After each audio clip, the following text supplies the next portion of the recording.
Les malades dépendant du chirurgien en chef, c'est-à-dire les blessés, ont tous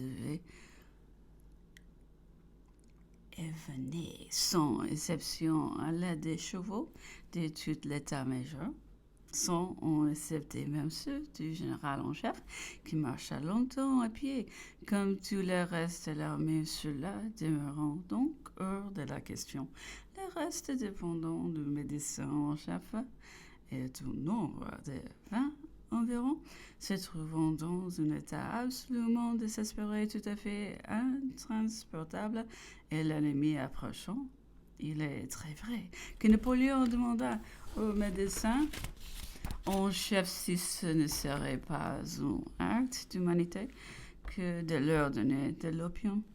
Il est très vrai encore qu'il lui fut répondu alors par ce médecin que son état était de guérir et non de tuer, réponse qui semblant plutôt s'adapter à un autre qu'un objet en discussion sur de base peut-être à la malveillance et à la mauvaise foi pour créer et répandre la fable qui a couru depuis partout à ce sujet.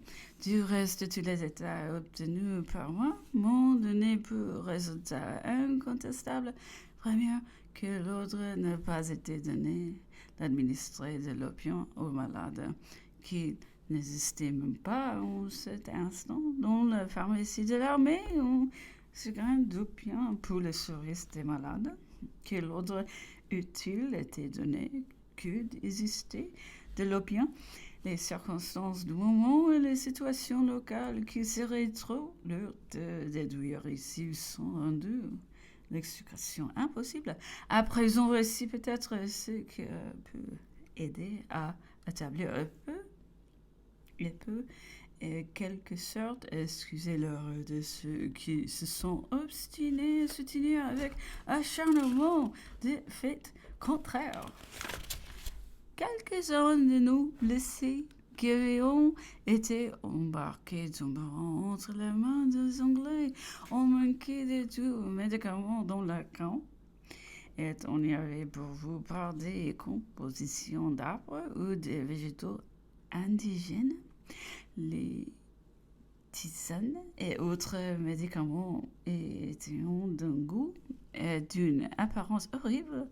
Les prisonniers, soit pour le sévère plaident davantage, soit qu'ils ont vu vent de l'opium projeté, soit enfin parce qu'ils creusent à cause de la nature des médicaments, diront aux Anglais, qu'ils venaient d'échapper comme par miracle à la mort, ayant été empoisonnés par leur officier de santé. Voilà pour la colonne du chirurgien en chef. Voici pour les autres. L'armée avait eu le malheur d'avoir pour apothicaire en chef un misérable auquel on avait accordé 5 chameaux pour apporter du cœur la masse des médicaments nécessaires pour l'expédition.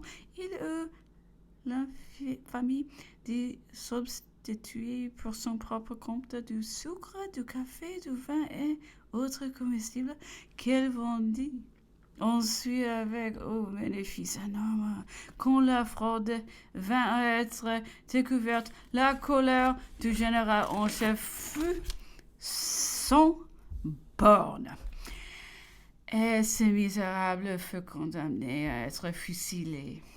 Mais tous les officiers de santé s'y distinguaient pour leur courage et si chers à l'armée par le soin. Accoururent implorer le général lui témoignant l'honneur de leur corps. En demeurant flétris, les coupables échappa donc, et plus tard quand les Anglais s'empareront du cœur, il les joignit et fit cause commune avec eux, mais ayant renouvelé quelques brigandages de sa façon, il fut condamné pour eux à être pendu. Et il n'échappa que par ses imprécations contre le général en chef Bonaparte, quand débitant 1000 heureux sur son compte, et en se proclamant authentiquement lui-même comme ayant été celui qui, par ses ordres, avait administré l'opium aux pestiférés. Son pardon fut la condition et divin le prix de ses calomnies. Voilà sans doute les premières sources de ceux qui n'ont pas été mus par la mauvaise foi. Du reste, le temps a déjà fait pleine justice de cette absurde calomnie comme de tant d'autres qu'on avait entassé sur la même caractère, et il a fait avec une telle rapidité qu'en relisant mon manuscrit, je me suis trouvé embarrassé de l'importance que j'avais mise à combattre un fait qu'on n'oserait plus soutenir aujourd'hui. Toutefois, j'ai voulu conserver ce que j'écrivais alors comme un témoignage de l'impression du moment, et si aujourd'hui j'y ai ajouté de nouveaux détails, c'est que je me les suis trouvé sous la main et que j'ai pensé qu'il était précieux de les consigner comme historiques. Monsieur Wilson, dans son erreur, s'est vanté dans son livre avec complaisance d'avoir été le premier à faire connaître le propager en Europe ces odieuses atrocités.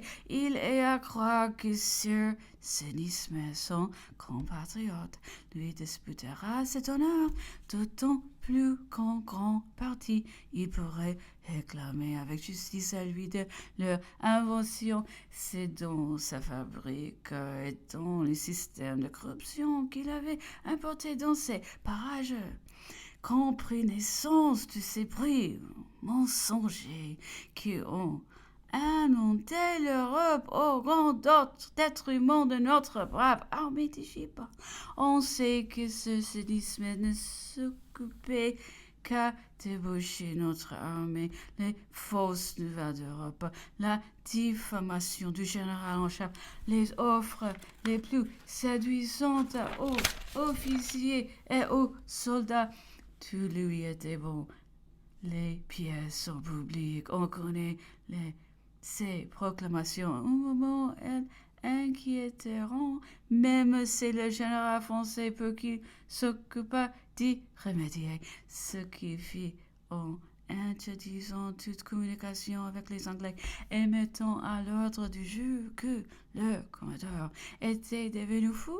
Ce qui fut cru dans l'armée et désespéra Cecily Smith qui, dans sa fureur, envoya un cartel à Napoléon. Celui-ci fit répondre qu'il avait de trop grands affaires en tête pour occuper de si peu de choses, que si c'était le grand Marlborough en cœur passe, il verrait, mais que si le marin anglais avait absolument besoin de prétailler, il allait neutraliser quelques toits sur la plage et y envoyer un des bravaches de son armée que là, les fous des commodores pourraient débarquer et s'en donner à cœur joie. Mais puisque me voilà sur l'Égypte, je fais réunir ici ce que mes conversations éparses m'ont fourni et qui pourrait ne pas se trouver dans les mémoires de la campagne d'Égypte, dictée par Napoléon au grand maréchal. La campagne d'Italie montre tout ce que le génie, les conceptions militaires pouvant enfanter de plus brillants et de plus positifs, les vues diplomatiques, les talents administratifs, les mesures législatives. Ils sont constamment en harmonie avec les prodiges de guerre. Ce qui frappe encore et complète le tableau, c'est l'ascendant subi et irrésistible du jeune général, l'anarchie de l'égalité, la jalousie républicaine, tout disparaît devant lui. Il n'est pas jusqu'à la ridicule souveraineté du territoire que ne semble aussitôt suspendu. Le directoire ne demande pas de compte au général en chef de l'armée d'Italie. Ils les attendent Il ne lui prescrit point des plans, ne lui ordonne point de système, mais il reçoit de lui les relations de victoire, des conclusions d'armistice, les renversements d'états anciens, des créations d'états nouveaux. Eh bien, tout ce qu'on admire dans la campagne d'Italie se retrouve dans l'expédition d'Égypte. C'est lui qui observe et qui réfléchit, trouve même que tout cela s'y élève encore plus haut par les difficultés de tout genre qui donnent à cette expédition une physionomie particulière et qui rend du son chef plus des ressources et des créations, car ici tout est différent. Les climats, le terrain, les habitants, les religions, le mot, la manière de combattre. Les mémoires de la campagne d'Égypte fixeront les idées qui ne feront dans les temps que des conjectures et des discussions pour une partie de la société. L'expédition d'Égypte fut entreprise au désir mutuel du directoire et du général en chef. La prise de Malte ne fut point due à des intelligences particulières, mais à la sagacité du général en chef. C'est en Mantua que j'ai pris Malte. Nous disait en jeu l'empereur. C'est le généreux traitement employé sur Wormser qui me valut la soumission du grand maître et de ses chevaliers. L'acquisition d'Égypte fut calculée avec autant de jugement qu'exécuté avec habileté. Si Saint-Jean d'Acre, eux, c'était à l'armée française une grande révolution s'accomplissait dans l'Orient. Le général en chef y fondait un empire et les destinées de la France devenant livrées à d'autres combinaisons. Au retour de la campagne de Syrie, l'armée française n'avait presque pas fait de pertes. Elle était dans l'état le plus formidable et le plus prospère. Le départ du général en chef pour la France fut le résultat du plan les plus magnanimes, les plus grands. On doit rire de l'imbécilité de ceux qui considéreront ce départ comme une évasion ou une désertion. Kléber tomba victime du fanaticisme musulman. Rien ne peut autoriser quoi que ce soit l'absurde calomnie qui essayait d'attribuer cette catastrophe à la politique de son prédécesseur ou intrigue de celui qui lui succéda. Enfin, il demeure à peu près prouvé que l'Égypte fut restée à jamais aux provinces françaises si pour la défendre, tout autre qui menu rien que les fautes grossières de ce dernier, on peut amener sa perte. L'empereur de ces qu'aucune armée dont le monde était moins propre à l'expédition d'Égypte que celle qui l'y conduisit. C'était celle d'Italie. Il serait difficile de rendre le dégoût, le mécontentement, la mélancolie, le désespoir de cette armée. Lors de ses premiers moments en Égypte, l'empereur avait vu deux dragons sortir des rangs et courir à toute course se précipiter dans le Nil. Bertrand avait vu les généraux les plus distingués l'admirant jeter dans ces moments de rage le chapeau bordé sous la sable et le foulé aux pieds.